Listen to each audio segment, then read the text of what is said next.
It's Friday Night Live with Vince, pregame, postgame show. Your destination for top high school previews and wrap-ups with Vince and his team. Buckle up and hang on for Friday Night Live.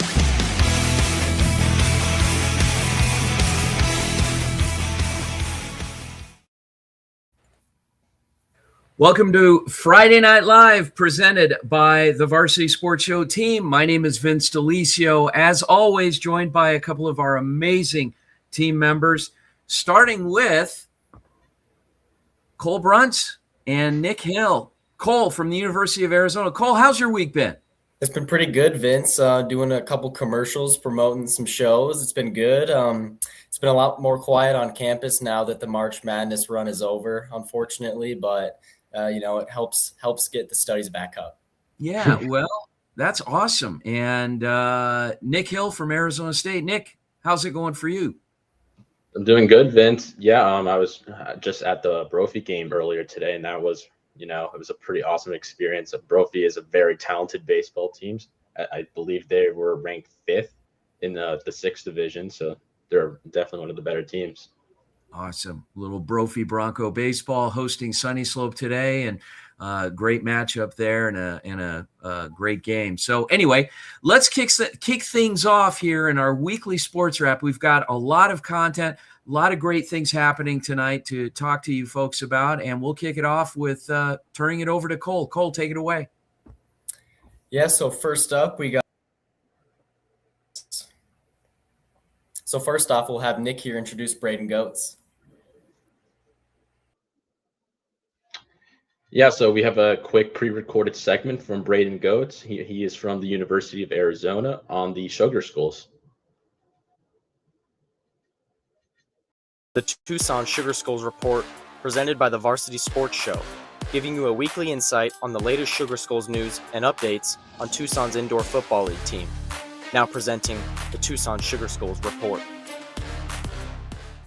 Another heartbreak at home as the Tucson Sugar Skulls comeback fell short in a 48-42 loss to the San Diego Strike Force. Tucson raised a 20-point deficit and tied the game with just over a minute to play and looked ready to complete one of the most dramatic comebacks of the season, only to watch San Diego answer with a game-winning score in the final minute. Tucson kept it close in the first quarter, but fell behind 34-14 at half. Tucson opened the second half with a rogue point from kicker Kevin Macias, then leaning to their most effective strength all night, which was the run game. Brandon Mackey broke loose for a 29-yard touchdown run, finished with 50 yards and 2 scores on just 6 carries. Tucson was able to steadily chip away at San Diego's lead with physical and efficient ground attack. Tucson scored 28 unanswered going into the final quarter, but was unable to pull out the W. Tucson falls to 1-2 on the season. Their next game is at home against the New Mexico Chupacabras, who they previously beat on the road. San Diego's traveled back home to take on the Quad City Steamrollers. That'll do it for this week's rendition of the Tucson Sugar Skulls Report. Thanks for watching.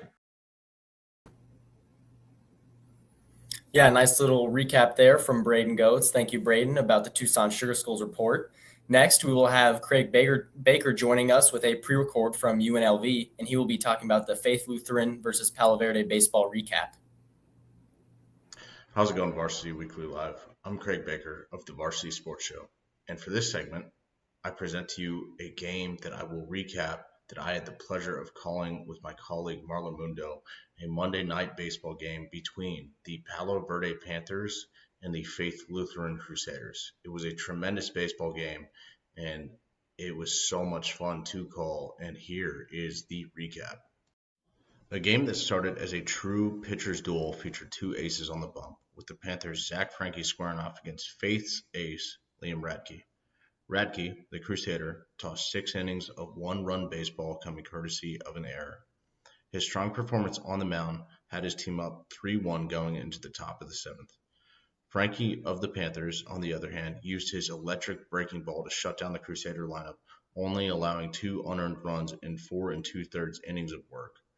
Fellow relievers of his were able to keep it tight into the final inning at a 2-run deficit, and that's really where the Panthers came alive.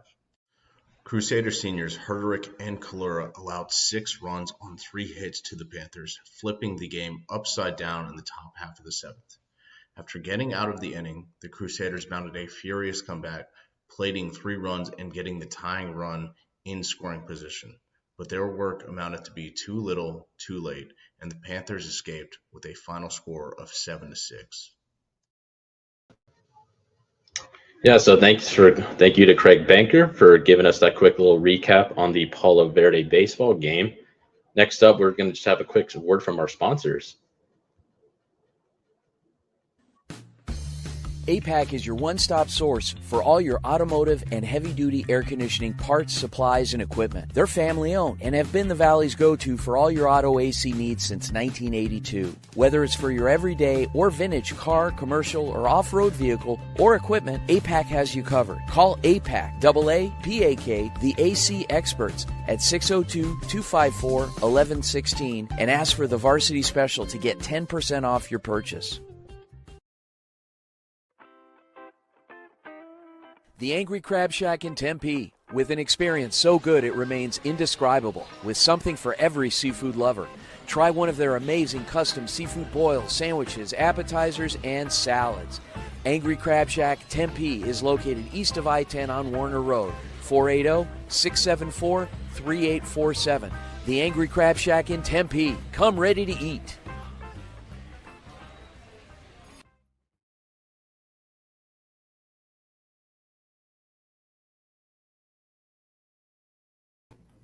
Yeah, so got a couple of commercials there from our sponsors, and there's a lot of sports going on this week. Nick, both NBA playoffs and NHL playoffs are starting this weekend. What do you have any teams that are in the playoffs that you're rooting for? Yeah, so funny you just mentioned that. I mean, just today I think the Suns beat the Warriors, so they're going to be in the playoffs. I believe they're going to be playing the Thunder.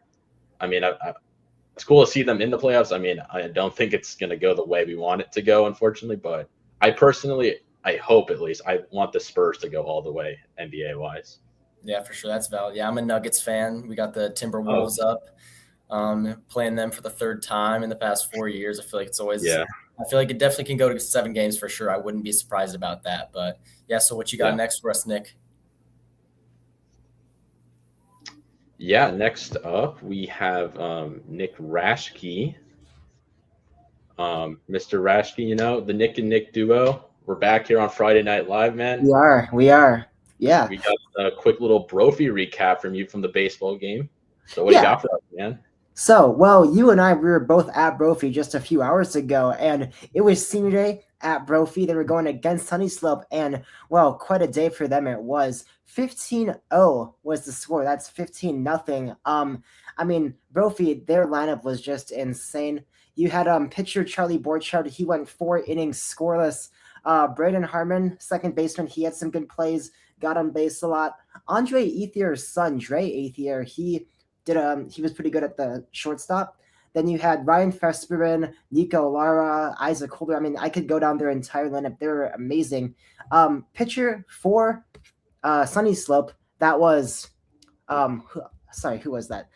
Apologies. That was Chase Simpson. He went 2.1 innings, gave up I believe it was 7 runs on like 6 hits and 4 walks. So not the best outing for them, but the scoring was really interesting because in the first inning, Brophy got a 1-0 lead. The second one, they jumped out to 3-0, and then it was 5 runs in the third and then 7 in the fourth to make it 15 runs. So they kind of scored exponentially throughout the game. So it was pretty dominant, and yeah. Yeah, I mean, obviously Brophy just kind of showcased their dominance, kind of proved why they're a high-ranked team in the 6th conference, They did. And so Brophy is currently sitting, I believe, 5th in the state in AIA. Sunny Slope is currently down at 19th, but Brophy, they're a team to look out for in this upcoming playoffs. They absolutely are. Nick, I want to thank you for your time, man. It's always a pleasure to have you on here. Thank you, Nick. Yes, we'll work again. Absolutely. And I'm going to go ahead and pass it on over to Cole. Thank you, Nick. Yeah, next we will have Kyle Weselick from ASU joining us talking about the Suns recap of the play-in game. What's going on, Kyle? Not much, Cole. How you doing? Good, man. Good. Yeah. So that game just ended, the last play-in game. for this season. Suns came out on top, 111-96, 15-point win. This was their second shot at it. They played in that first 7 versus 8 matchup. Unfortunately, they fell to the Portland Trailblazers, who went on a late run to finish that one off. But being in that 7 seed in this play-in tournament, they were given that second opportunity going up against the Golden State Warriors here today.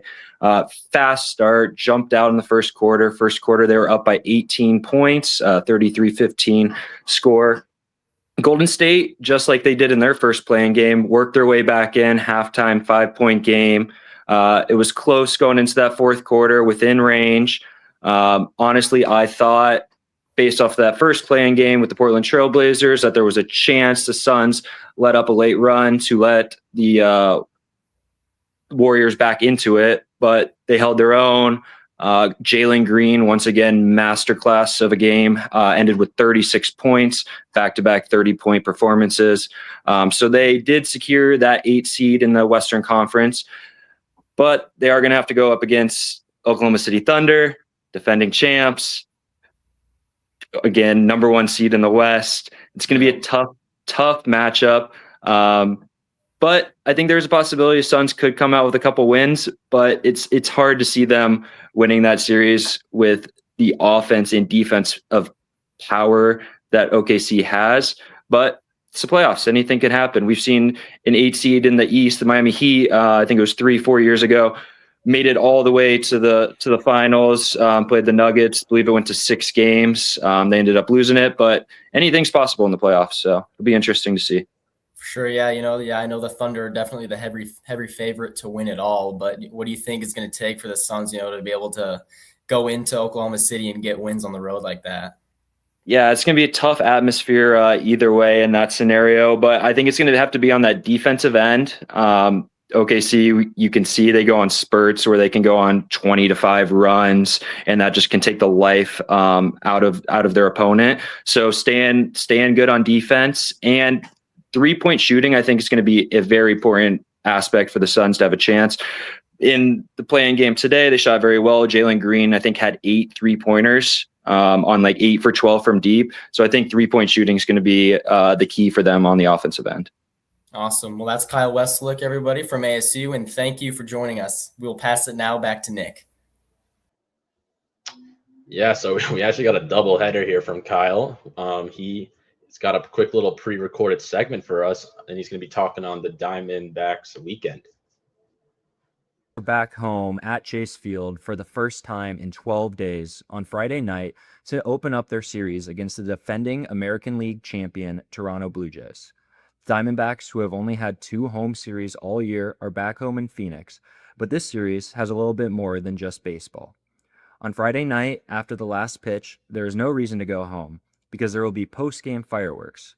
Friday night's game is also special because it's D-backs Autism Acceptance Night, presented by the Roman Empire Agency as part of the many events that recognize April as National Autism Acceptance Month. Tickets through this offer are available at special discounted rates. A portion of each ticket purchase through this offer will also be donated to autism programs in Arizona. The tickets purchased through this special event offer will include a D-backs Autism Acceptance hat. And if this wasn't enough, Saturday night's game will feature 20,000 free Ketel Marte t-shirts, courtesy of State Farm, so the first 20,000 fans into the stadium. To cap off their series with Blue Jays, the Diamondbacks are offering 2 different special event tickets for Sunday night's afternoon game. The first is yoga on the field before the game. Starting at $53, you will receive a ticket to the game, a pre-game yoga class in the outfield, and a special edition D-backs Ranchero cap. On Sunday, there is also a Canadian Heritage special event that starts in the low $60 range and gets you a seat in the hundreds level and an exclusive co-branded Canadian Heritage D-backs hat. With the D-backs back in town this weekend, it should be an exciting atmosphere at Chase Field. Awesome. Well, thank you for that, Kyle, for that pre-recorded segment. I did not know all of that stuff going on at the Diamondbacks arena, so that is very cool. But next, we will have Janice Reyes from ASU talking about the ASU men's lacrosse preview. I'm Janice Reyes with the Varsity Sports Show, and today I will be talking about some lacrosse. Arizona State men's lacrosse is coming off a big win, beating GCU at 17-2. It was one of their strongest performances of the season, with the offense working its magic and the defense stepping up. Right now, ASU sits at a record of 6-6, and it's looking to build some momentum at the most important time of the year. This Saturday marks the final regular season game for ASU, which will be taking on its biggest challenge yet, the University of Arizona. Arizona comes into this matchup with a 10-1 record and is currently ranked number 8, making them one of the top teams in the country. It's a rivalry game, and with it being the last game of the season, there's even much more on the line. For ASU, this is a chance to finish strong and prove they can compete with one of the best. For Arizona, it's about keeping its dominance going and heading into the postseason with confidence. ASU will look to carry over the energy from its last win, while Arizona will try and stay in control. Both teams have been counting down to the Territorial Cup, and you can expect a full-out effort from each side in this matchup. Once again, I'm Janice Reyes with the Varsity Sports Show. Welcome back to Friday Night Live, presented by the Varsity Sports Show. And we're joined by a special guest and a good friend of mine. You notice I'm sporting my Rattlers jersey here. Isaiah Houston. Isaiah, I met back in 2014 when I coached out at Phoenix College, and he quickly emerged as a leader in the program, our top receiver, our do-everything, special teams player, did everything, and moved on. Isaiah's having some audio difficulties. We may have to work with him on trying to get his audio set. Marla, can you communicate with Isaiah and help him get settled with his audio? Maybe have him log out and log back in again, and I'll talk a little bit about him while we're waiting for him to come back in. So Isaiah's got a couple of things going on. He was a multi-year player with the Arizona Rattlers. He ended up started off his career, was a big time in the youth circuit, played high school football out at Boulder Creek. Very, very good football player. Played a couple of years at Phoenix College, had some opportunities, walked on at Arizona State, and spent some time in that program, then ended up finding a home at Arizona Christian University, quickly emerged as their go-to, their top receiver, and then had some pro tryouts, ended up finding a home, a local hero with the Arizona Rattlers. And like I said, got my Rattlers jersey on, his signature on the back, really special to me, and followed Isaiah's career the last few years. He's got some options, has entertained some offers, and is getting some looks from some other pro teams, including the Canadian Football League. But he does some things locally, does some youth camps, works with kids here locally, developing athletes, and does just an amazing job doing that. And he's going to talk a little bit about that. Isaiah, can you hear us? Now we're good. Now I can hear. Okay, now we're good. So I set it up. I think I told your whole life story here as we're waiting for you to come back in, but I'm glad everything's okay. How you doing? I'm doing great, Coach. You know, it's been a while since we last talked, but everything's good on this end. How about yourself? How you doing? Everything is great, man. I am so excited to hear from you because there's so many things I want to know. And not only will we have you on tonight, you're going to be joining us tomorrow morning on the radio show as well at 10:30. We'll talk a little more about that later. But I want to dig right in and talk about this. Tell us about the 7-on-7 program called High Motion. What is it? Yeah, so myself and my former Rattlers teammate, Drew Powell, quarterback for the Arizona Rattlers, we started this 7-on-7 team. This is our first year doing it. And so this year, you know, we just have our varsity program. It's been a lot of fun, man.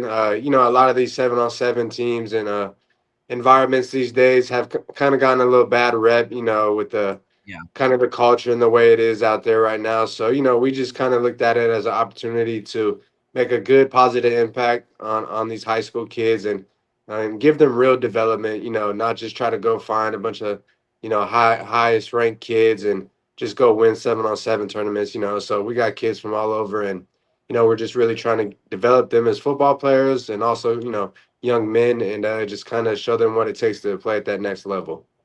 Tell me about, before we start talking about the elite training programs that you've developed for the young ladies as well. Tell me about the Skull Athletic program, the Skull Athletic brand. Right. So, I started that a few years ago. Kind of the idea behind that was just wanted to give kids a chance, train with a pro athlete. When I was in high school, I would have loved to train with a pro athlete and just kind of get the ins and outs of kind of what that lifestyle is like. And, with social media these days, it's kind of easy to kind of give a glimpse into how, a serious athlete has to train and kind of go about their business. So that was kind of my inspiration behind starting that. And, it's grown into, we training kids in the gym. We got the 7-on-7 program, we got the field sessions going on, and just being able to kind of give these kids what I didn't have back in high school. And, it's been a lot of fun, and just my way to give back. And you're not just about training, blue chip kids. I mean, you're working with all skill levels, and you've developed quite a following also. And as the rise of girls flag football is growing, you're working with girls as well. Tell us how that's been going. For sure. Right. Girls are getting to it. You see their games on ESPN and stuff nowadays. And so just thought that would be a great opportunity to kind of dive into that field and teach them the game. Hopefully we can continue to grow that side of things.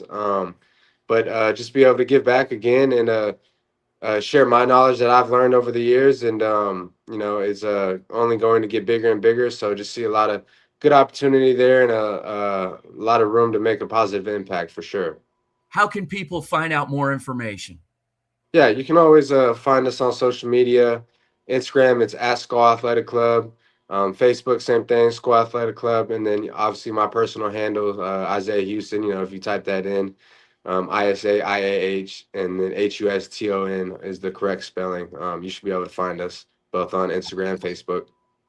Great. Isaiah Houston, thank you so much for joining us. And we look forward to talking to you tomorrow morning, AM 1060 KDUS Arizona Varsity Sports Show, 10:30. Don't miss Isaiah joining us again. Isaiah, thanks again. Have a great night. Thanks, Love Coach. you, man. You as well. Love. We'll be right back after the break. Tune in to the Saturday radio show brought to you by the Varsity Sports Show, where two of our interns from Arizona State, Brianna Carrillo and Jalen Higgins, will be co-hosting live with Vince Delicio from Angel Dentistry in honor of their 20th anniversary, and will feature special guest Dr. Amber Angel. Tune in on Saturday at 10 a.m. MST from KDUS AM 1060 to listen live.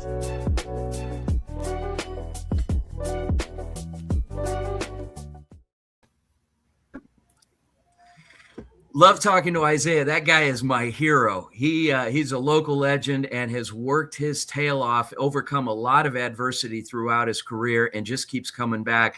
Arguably the best receiver in the state of Arizona. He is that good. But anyway, I'm going to turn it back over to you guys. What do we have? I was loving the Isaiah Houston bit, Nick. I think it was really cool seeing, getting the perspective from him. I think is cool, and how he gives back to the community, with through the love that, he shares with football. Yeah, I 100% agree. I honestly didn't know that he was part of these many different teams, being part of I believe he mentioned ASU for a little bit, and then he found his spot. But indoor, I honestly don't know a whole lot about indoor football, but I mean, it's an awesome community still, the Arizona Rattlers, they're still a great team, and I'm glad we got to get some quick peeks from him, man. Awesome. On behalf of our amazing co-hosts, our field correspondents reporting in live tonight, and our amazing producer, Marla Mundo from UNLV, putting on a great format for the show. Thanks again for tuning into Friday Night Live. Don't forget, tomorrow morning, 10 to 11 a.m., the Varsity Sports Show on AM 1060 KDUS Arizona, as well as the AM 1060 app. My name is Vince Delicio. Thanks again for tuning in. Have a great night, everyone.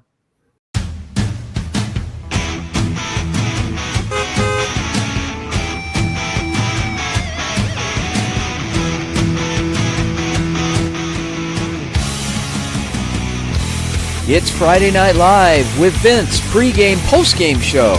Your destination for top high school previews and wrap-ups with Vince and his team. Buckle up and hang on for Friday Night Live.